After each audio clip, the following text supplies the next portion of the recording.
In this series, I want to take a look into iconic character archetypes. This first episode is about two of the 90s most recognizable pacifists with a dark past. If this dynamic duo ever teamed up, they would easily tear up an entire city full of bad guys with zero casualties. Overall, a team up between Kenshin and Vash would be full of crazy shenanigans, comedic moments, and epic action scenes.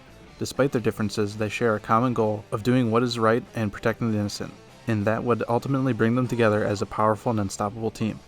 Both Rurouni Kenshin and Trigun feature protagonists who have made a vow to never kill, but who find themselves in situations where they must choose between upholding their vow and protecting those they love. Rurouni Kenshin, a former assassin during the Meiji Restoration, Kenshin has a dark and violent past and has vowed never to kill again. Instead, he uses less than lethal means to protect and defend others. The protagonist of Trigun, Vash, the Stampede, is a legendary gunman who has vowed never to take a life again after causing immense destruction and loss in his past. However, he finds himself in situations where his pacifist principles are put to the test. Vash's and Himura's struggle to uphold their vow while still protecting the innocent is a central theme in both series. These two are the perfect characters to represent past evil and renewed hope for a better future. Their journeys represent the struggle to overcome one's past and move towards redemption. The protagonist Rurouni Kenshin is a former assassin who has vowed never to kill again after reasoning the full weight of his actions. However, he finds himself in situations where his friends and loved ones are in danger, and he must choose between keeping his vow and protecting them. The struggle comes to a head during the Kyoto arc, where Kenshin must face off against a group of dangerous and powerful enemies who threaten the safety of not only the people he cares about, but the currently standing government in Japan entirely.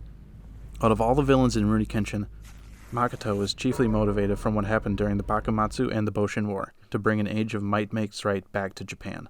Rurouni Kenshin, the Bakumatsu, Meiji period, and the Sakabado sword, and modern Japan all have things in common when it comes to past violence and a peaceful reformation.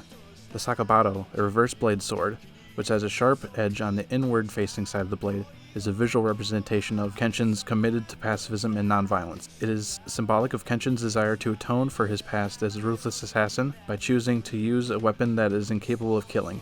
Kenshin is making a conscious effort to move away from his violence past and embrace a more peaceful way of life.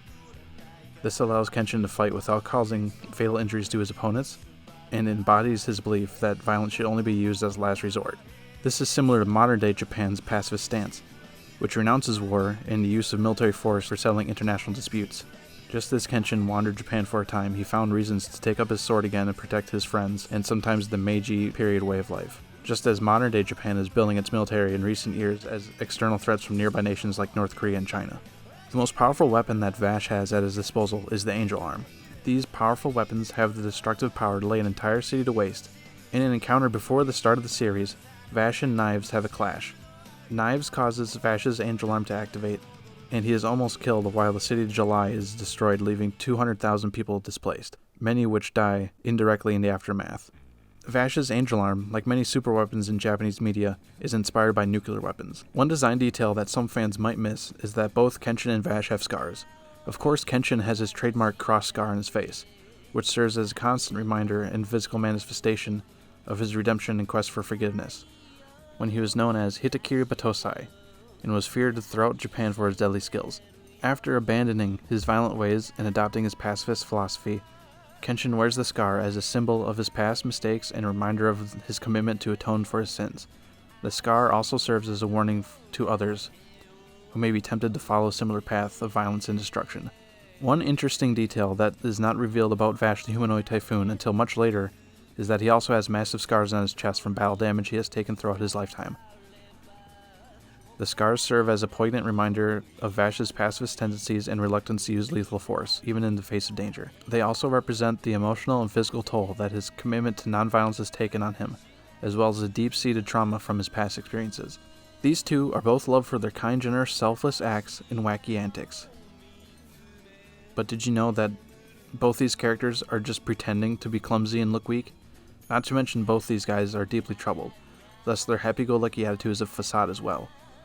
Despite their initially weak demeanor, both Kenshin and Vash have proven themselves to be formidable fighters when necessary, and their nonviolent beliefs do not prevent them from carrying weapons for self-defense. This aspect of the personality serves as both a dramatic and comedic purpose, as they often use their unassuming appearance and as a defensive tactic to disarm their opponents. While their goal is to never kill, their ultimate priority is to protect others. They understand that carrying their weapons is a necessary risk in order to achieve this. Though their weapons often lead them into trouble, they are willing to face the consequences in order to fulfill their duty as protectors. Kenshin takes the idea of them having dual personalities to its extreme. When Kenshin is in a fight to the death, his past self as the Batosai reveals itself. The shift in personality is so strong, it's almost like he's falling to the dark side again. And if he goes over the edge, the Batosai will take full control, and Humura will be no more. This exploration into Kenshin's dark side is so intriguing for me that one of the top fights that almost pushed Kenshin over the edge is literally plastered on my bedroom wall. If the fight with Saito was not interrupted, Saito or Kenshin would have been killed, and if Kenshin was the victor, which I think was the likely outcome, Batosai the Manslayer would have returned for good and Kenshin would lose his humanity permanently. Unlike Kenshin, Vash was finally forced to kill to protect his friends. Vash was reluctant to give Legato his death wish, but Legato had coursed an ultimatum for him. Not only did Vash suffer wounds from being shot multiple times, the mental strain after failing to keep his promise and failing his friends led him down a dark path. Along with his physical and mental strain, his danger alarm was momentarily activated, and just the proposition of it going off without his control was a major factor leading him into compromise of his values and giving Legato what he wanted. Vash's encounter with Legato, knives, and the activation of his arm was the final test for Vash. The conclusion of his search for his brother after many decades of wandering the planet Gunsmoke. The fight between the two brothers was a deciding moment for Vash and his redemption.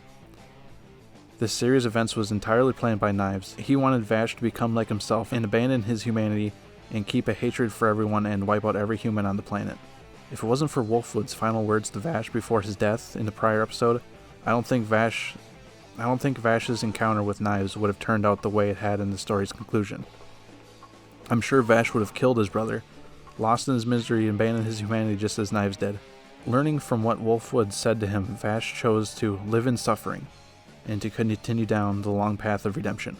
Practicing pacifism while doing everything to protect the ones they love, doing what they can to atone for their past sins, is how both characters walk the path of redemption. Only when their ideals are pushed to the breaking point do we see them triumph in their goal, or in Vash's case, when he fails, he still gets back up and does everything he can to stay true to his humanity. Both these characters have traits not only of fictional heroes, but ones that reflect on society. Kenshin is quite literally a character that is representative of the old ways of the samurai and the culture of the Tokugawa era of Japan, and how that Japanese society had to change to be part of the modern world. It can be seen as an atonement for his sins, not only in the final days of the shogunate rule and its abolition of the samurai in the mid-1800s, but is seen as a reflection of modern-day Japan as its transformation from imperialism in the early 20th century. Conversely, Vash represents us in how even after he was used to destroy an entire city with his powers, not too similar to a nuclear weapon, he learns that taking a single life is wrong and avoids conflict whenever possible. In the real world, nukes can be seen as a Pandora's box. Even if we have used them in the past, every possible measure should be taken not to use them ever again. And even if we fail at preventing smaller acts of violence, it should not keep us from upholding our values and continue down a path of peace and redemption.